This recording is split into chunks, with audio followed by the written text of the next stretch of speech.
tuntas, kupas tuntas, mantap.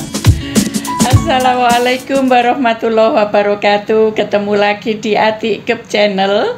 Pagi ini kita akan mengupas tuntas tentang hiperemesis gravidarum bersama dengan Mbak Evi. Iya. Selamat pagi. Selamat pagi. Salam sehat. Iya, sudah olahraga tadi ya? Alhamdulillah sudah. Sudah. Oke, saya juga sudah ini senam pagi, senam sehat gitu ya.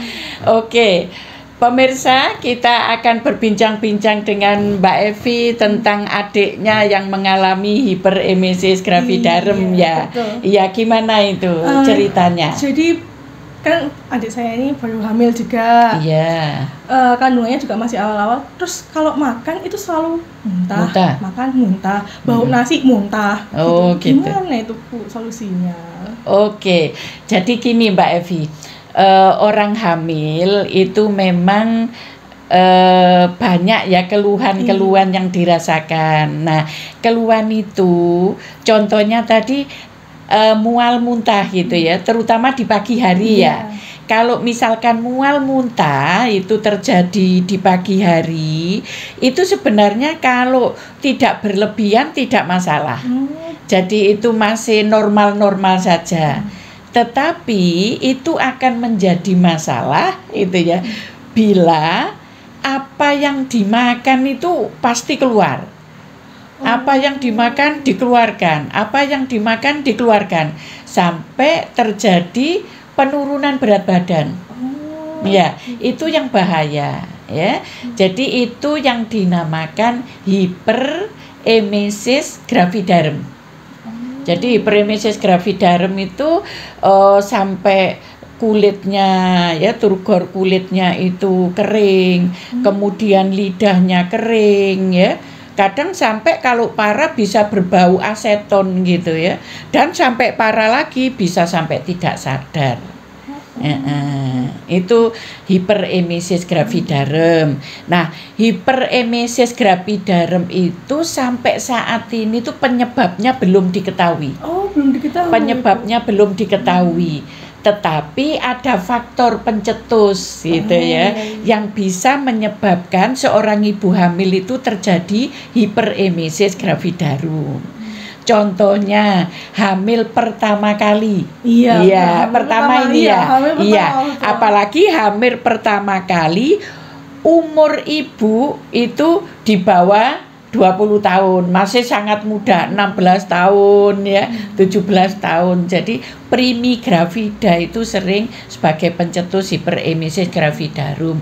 Kemudian kehamilan anggur atau mola hidatidosa itu juga bisa menyebabkan mual muntah yang berlebihan. Faktor psikologis itu juga bisa. Iya, faktor psikologis itu juga bisa seseorang itu menyebabkan hiperemesis gravidarum ya. Nah, hiperemesis gravidarum tadi Mbak Evi itu ada tingkatannya. Oh, ada tingkatannya. Iya. Kapan harus dibawa ke rumah sakit kan gitu ya. Jadi tingkat awal itu mual muntah, istilahnya apa yang dimakan itu dikeluarkan gitu ya, dikeluarkan. Nah, di situ disertai penurunan dari berat badan itu sendiri. Kemudian kalau tensinya juga agak turun gitu ya. Berat badannya menurun karena apa? Karena apa yang dikeluarkan tadi dimuntahkan. Itu masih grade-grade awal. Dan kalau sudah tahu seperti itu harus cepat dibawa ke rumah sakit. Harus dibawa ke rumah sakit. Dibawa ke rumah sakit atau ke fasilitas kesehatan terdekat ya.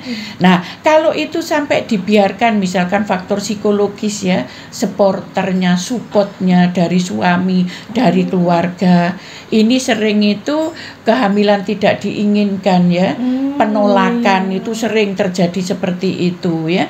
Nah, itu bisa sampai karena mual muntah terus menerus muntah, akhirnya penurunan berat badan juga sampai 5-10% dari berat badan sebelumnya loh Mbak Evi. Banyak juga. terus mulut berbau aseton ya, aseton, terus ini agak kering, tensinya turun, nadinya meningkat, kemudian suhu tubuh meningkat Mbak Evi, panas. Nah, itu seperti itu harus dibawa ke fasilitas kesehatan, biasanya juga di opname. Karena harus ada cairan yang masuk, ya, cairan yang masuk. Nah, itu kalau sampai dibiarkan, itu sampai bisa tidak sadar Mbak Evi. Itu yang grade 3 itu tidak sadar. Pasiennya sampai tidak sadar. Nah, seperti itu, apa bahayanya ke bayi kan gitu ya. Itu bahayanya ke bayi, bisa keguguran juga. Iya, kalau memang misalnya bisa dipertahankan, bisa lahir prematur. Kemudian bisa lahir dengan berat badan rendah. Ya, AUGR itu istilahnya pertumbuhan janin di dalam kandungan tidak bagus. Nggak sempurna. Itu makanya hiperemesis ini kayaknya sih biasa-biasa ya. Itu kalau hanya awal-awal. Kalau misalkan itu tidak ditangani, ya harus ini opname. Apa itu opname? Masalahnya kalau adik saya itu sebenarnya mau makan tapi makanannya itu nggak bergizi, sukanya maem jelly itu loh. Itu kan nggak ada gizinya. Saya mikirnya lah kesukaannya cuma itu, kalau makan yang lain selalu muntah. Solusinya bagaimana kira-kira? Gini, kalau kita di awal-awal hamil karena terjadi morning sickness ya, yang mual muntah itu kan pengaruh hormon ya Mbak, ya hormon HCG itu ya. Nah di situ sebelum bangun tidur itu makan dulu, nyemil dulu. Apa saja yang bisa masuk, biskuit, apa biasanya kan gitu ya.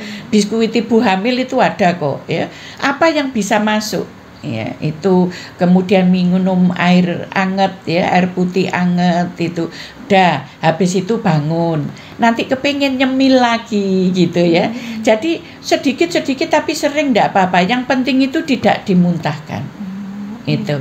Makanya orang hamil itu butuh support ya untuk psikologisnya, karena kalau psikologisnya terganggu juga ini tadi ya, bisa mual muntah yang berlebihan, itu bahaya sekali buat janinnya maupun ibunya.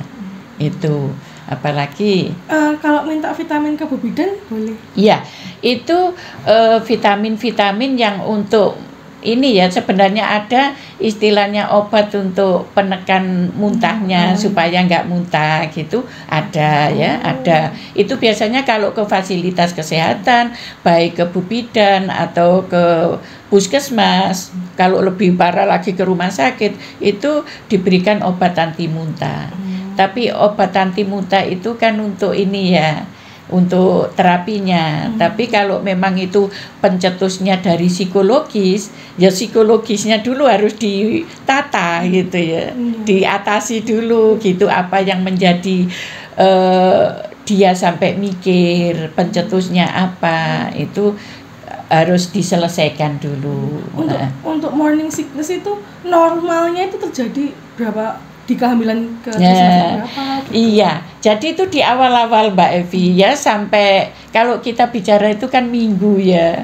Ya minggu. Berapa minggu? 6 minggu itu sering muncul gitu ya. Itu sampai 12 minggu gitu. Kalau setelah itu masih mual muntah terus, harus diperiksa apakah mungkin ada tadi kehamilan molahidatidosa itu ya.